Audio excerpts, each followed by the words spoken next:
आप इस एक तस्वीर को देखिए और मुंबई पुलिस के वजह से कैसे किसी एक निर्दोष की जिंदगी बर्बाद होती है, इस कहानी को भी समझिए। इनका नाम है आकाश कन्नौजिया। इनकी गलती बस इतनी सी थी कि छत्तीसगढ़ के दुर्ग से मुंबई जा रहे थे और अपनी होने वाली पत्नी से मिले भी वापस लौट भी रहे थे। लेकिन तभी 15 और 16 जनवरी की रात करीब 1 से 2 बजे के बीच में सैफ अली खान पर अटैक हुआ। कौन किया, किसने किया, क्यों किया, पुलिस भले ही अब तक इसके तलाशी में जुटी है, लेकिन शक के आधार पर आकाश कन्नौजिया को हिरासत में ले लिया और यहीं से आकाश की जिंदगी में एक नया ट्विस्ट आया। अब आकाश कन्नौजिया जब पुलिस कस्टडी से बाहर आए हैं तो उन्होंने पीटीआई को बताया है कि कैसे पुलिस के चक्कर में उनकी जिंदगी बर्बाद हो गई। इंसाफ की गुहार लगा रहे हैं। आकाश कन्नौजिया कह रहे हैं कि पुलिस कार्रवाई के बाद उनका जीवन अस्त व्यस्त हो गया, उनकी नौकरी चली गई, होने वाली दुल्हन और उसके परिवार से शादी तोड़ दी गई, उसके परिवार को बदनामी का सामना करना पड़ रहा है। जैसे ही मीडिया ने मेरी तस्वीरों को दिखाना शुरू किया, दावा किया कि मैं सैफ अली खान पर हुए हमले का मुख्य आरोपी हूं, मेरा परिवार ये जानकर शॉक्ड था। वो लोग रो रहे थे, मुंबई पुलिस की एक गलती ने मेरी जिंदगी बर्बाद कर दी। उन्होंने इस बात पर ध्यान नहीं दिया कि मेरी मूंछ है, जबकि सैफ के बिल्डिंग के सीसीटीवी फुटेज में दिख रहा शख्स की मूंछें नहीं थी। सैफ पर हुए हमले के बाद मुझे पुलिस का फोन आया और मुझसे पूछा कि मैं कहां था। मैंने उन्हें बताया कि मैं घर पर हूं, जिसके बाद मेरी कॉल डिस्कनेक्ट हो गई और जब मुझे दुर्ग में हिरासत में ले लिया गया, मैं अपनी होने वाली दुल्हन से मिलने जा रहा था। पुलिस हिरासत में मुझे रायपुर लेकर गई और फिर मुंबई पुलिस की टीम आई, मेरे साथ मारपीट की गई।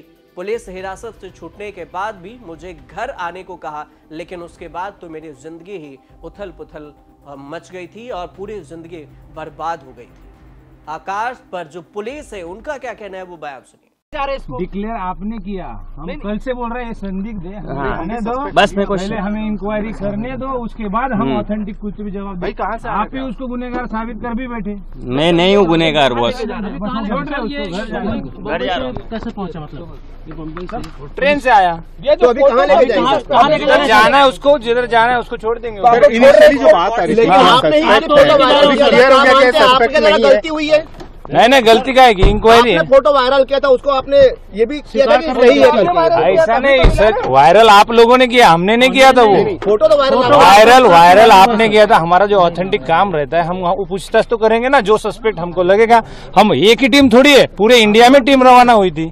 तो ये इसको भी छोड़ रहे हैं? हाँ, छोड़ रहे हैं उसको जिधर जाना है, उसको जिधर जाना है उसको जाएगा। नहीं तो अभी आप कहाँ लेके जा रहे हैं इसको? गाड़ी में रेलवे स्टेशन पे छोड़ देंगे। ये तो पीछे से भी छोड़ सकते हैं। हर छोड़ रहे ना। अरे उसको जाने दो, तो वो जिधर जाएगा उधर जाएगा। ट्रांजिट रिमांड है क्या? नहीं, ट्रांजिट नहीं। अरे वो आरोपी ने, ट्रांजिट कैसे होगा? मुंबई तो लेके नहीं जा रहे हैं। नहीं, मुंबई नहीं।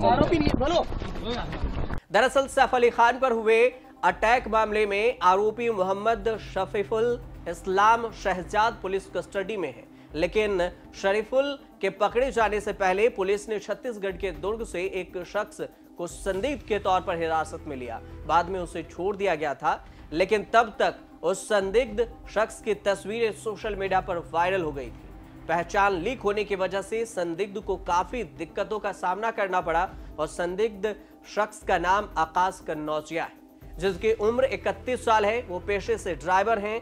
मुंबई पुलिस के जानकारी मिलने के बाद रेलवे सुरक्षा बल ने 18 जनवरी को दुर्ग स्टेशन पर मुंबई लोकमान्य तिलक टर्मिनल कोलकाता शालीमार ज्ञानेश्वर एक्सप्रेस से आकाश को हिरासत में लिया था। 19 जनवरी की सुबह मुंबई पुलिस ने बांग्लादेशी नागरिक मोहम्मद शरीफुल इस्लाम शहजाद को भी थाने लेकर गिरफ्तार की गई। इसके बाद दुर्ग के रेलवे सुरक्षा बल ने आकाश को हिरासत में लिया, लेकिन उस वक्त जब हिरासत में ली गई थी तो पुलिस ने क्या कुछ कहा था वो भी बयान सुनिए। जो है फोटो जो भेजा गया है मुंबई पुलिस के द्वारा, क्या वही फोटो है जिसके आधार पर? हाँ, सेम जो मुंबई पुलिस फोटो भेजी थी, जो मोबाइल नंबर भेजी थी, वही टावर लोकेशन और वही फोटो से मैच किया हुआ है। आकाश कन्नौजिया जब हिरासत से रिहा हुए हैं तो उन्होंने पुलिस पर जमकर अपनी गुस्सा निकाला है और आकाश कन्नौजिया कहते हैं कि पुलिस की वजह से उनकी जिंदगी बर्बाद हुई है। उसने जस्टिस की मांग की है। इस पूरे मामले पर कन्नौजिया ने लंबे चौड़े बयान दिया है और उन्होंने कहा है कि जब मैंने एक एम्प्लॉयर को फोन किया तो वो मुझसे काम पर नहीं आने को कह रहे हैं।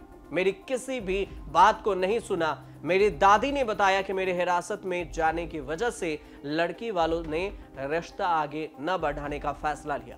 मेरे भाई की लंबे इलाज के बाद मौत हो गई और जिसकी वजह से परिवार को विरार वाला घर भी बेचकर कफ परेड की एक चौल में रहने के लिए मजबूर होना पड़ा।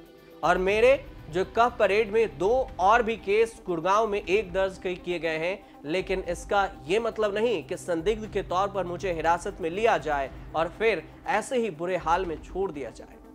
मेरा प्लान है कि मैं सैफ अली खान के बिल्डिंग के बाहर खड़ा होकर नौकरी मांगूंगा, क्योंकि जो भी मेरे साथ हुआ है उसकी वजह से मैं सब खो चुका हूं। कन्नौजिया ने ईश्वर की कृपा माना कि उन्हें हिरासत के लिए जाने के कुछ ही घंटे के बाद शरीफुल को गिरफ्तार किया गया था, वरना शायद उन्हें ही केस के मुख्य आरोपी बना दिया जाता। और शख्स ने न्याय की अब मांग की है। आकाश न्याय चाह रहे हैं। अब मैं ओकर पर लड़की देखे रहे, मैं सब देखे रहे, वो खत्म हो गए बेटा। अब मोर सब बेटी उगती हो गए, मैं का करूं? नौकरी ओकर नौकरी के सवाल है, नौकरी भी ओकर खत्म हो गए, तो अब मैं का करूं? अब जरा सोचिए कि मुंबई पुलिस के काम करने का ये तरीका कितना सही है। कई सारे सवाल उठाते हैं। 15 जनवरी की रात मुंबई के बांद्रा इलाके में सदगुरु शरण में 12वीं मंजिल पर स्थित सैफ अली खान के घर में लूटपाट के प्रयास के दौरान एक शख्स ने उन पर कई बार चाकू से वार किया था। अब सैफ अली खान की सर्जरी भी हुई, बाद में उन्हें छुट्टी भी दे दी गई। मुंबई पुलिस की जांच और बांग्लादेशी नागरिक की गिरफ्तारी पर भी गंभीर सवाल खड़े हो रहे हैं।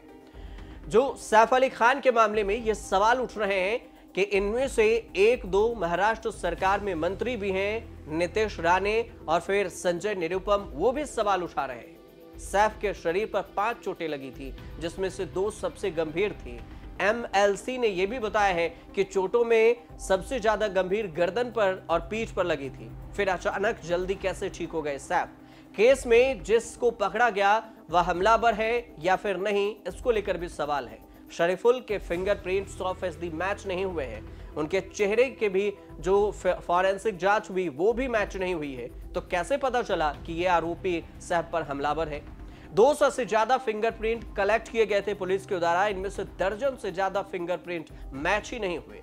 दूसरी बात कि आरोपी की जो फेस रिकॉग्नाइजेशन है उसको लेकर भी काफी विरोधाभास है। मुंबई पुलिस का कहना है कि सैफ पर जिस दिन हमला हुआ उसके बाद जैसे हमला करने वाला जो शख्स था वैसा दिखने वाला 1 दर्जन से ज्यादा लोगों से पूछताछ की गई। किसी का मोबाइल टावर लोकेशन से उसके घर पर आसपास नहीं मिला और पकड़े गए हमलावर का भी वहां लोकेशन नहीं मिला। अब 8 ये भी सवाल है कि आखिर तैमूर उसे हॉस्पिटल लेकर कैसे पहुंच गया? 5 साल का बच्चा, और सैफ पर हमला हुआ था 2 बजे एडमिट की गई। एडमिशन के पेपर पर जो समय है वो 4:11 पर है। फिर 2 घंटे 11 मिनट कहां थे और किस हालात में थे? इतनी हाई सिक्योरिटी बिल्डिंग में आरोपी कैसे सीधे 12वीं मंजिल पर पहुंच गया? पुलिस की थ्योरी बोल रही है कि सिर्फ सीसीटीवी की मदद से ही, ह्यूमन इंटेलिजेंस की मदद से आरोपी को पकड़ा गया, पर जो आरोपी दादर और वर्ली के सीसीटीवी में दिख रहा है, क्या वही आरोपी है जिसे पुलिस ने गिरफ्तार किया है? यह भी अभी कंफर्म नहीं हो सका है। इस पूरे मामले को देखें तो 7 दिन से ज्यादा का वक्त भी बीत चुका है, 7 नहीं 10 दिन से ज्यादा का वक्त बीत चुका है और पुलिस के हाथ में कुछ भी पुख्ता सबूत अभी तक नहीं लगे। हाँ, इतना जरूर है कि कई सारे सवाल जरूर उठाए जा रहे हैं और उठ भी रहे हैं। जो भी सबूत पुलिस पेश कर रही है उस पर भी सवाल उठ रहे हैं कि आखिर ये सब सीसीटीवी कहां से आए? इतने जो शख्स की गिरफ्तारी हुई है, जो उसके फेस रिकॉग्नाइजेशन मिल नहीं रहा, फॉरेंसिक रिपोर्ट भी नहीं मिल रही, तो फिर पुलिस किस आधार पर गिरफ्तार कर ली है? फिलहाल इस पर कोई अपडेट आएगा तो हम आपको जरूर बताएंगे और अभी हमारे साथ जुड़े रहिए और देखते रहिए न्यूज़।